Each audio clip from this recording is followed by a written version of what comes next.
деп.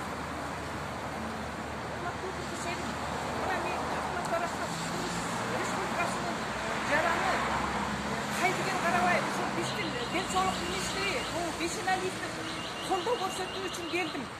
Анткени бұл денсаулық министрі абдан сонун реформаны жасап жатат. 30 жылдан бері бизди медицинаны талкалап кеткен жегич, коррупционер медиктерди ошолорду каршы чыгып жатат. Мен дагы өзүм ошо медиктерден, медицина кызматкерлеринен аябай жабыркаган адаммын.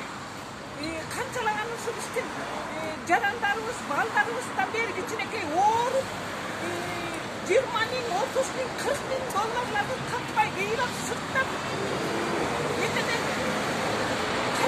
кайрылып жардамдарды сурап жүрүшөт. Ошонун баарына жанакы Исламкулов окшогон, Сарбек Тмаевге окшогон, ошол мамлекеттин эсебинен кыргыз элин билинбей жеген милдекурттар, ошолор күнөөлүү медиктерге толук кандуу реформа жасаш керек. Мен ушул денсаулык министри Бейсеналиевди колдоо көрсөтүү үчүн келдим. Урматтуу министр Бейсеналиев, мен сизге колуңузга кол, бутуңузга бут болуп жардам беремин. Сизге рахмат, кыргыз элинен чоң алкыш.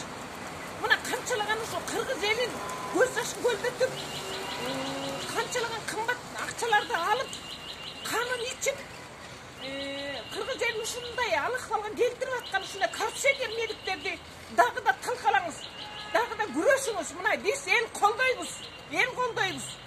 Эл колдоосуна мына мен колдоймун. Колуңузга кол, бутуңузга бут болуп беремин. Ушу медиктерди кыргыз элинин канын ичкен, айыктырбай да кайра өлтүрүүгө ушар кылган медиктердин баарын жоготуңуз. Ошондо коррупционер медиктердин бизге кереги жок. Биз 30 жылдан бери ушул медицина кызматкерлеринин ушундай кайдыгер алак кылган мамилесинен биз жабыркап келебиз. Мен да өзүм ушул медиктерден жабыркатканмын. Урматтуу президент, сиз реформаторсуз. Сиз Кыргызстанда болуп көрбөгөндөй реформа жасадыңыз медицина тармагына. Дагы да биз сизди колдойбуз. Сиз алга, сиз реформаторсуз. Эч качан сиз жеңилбешиңиз керек. Эл колдойбуз.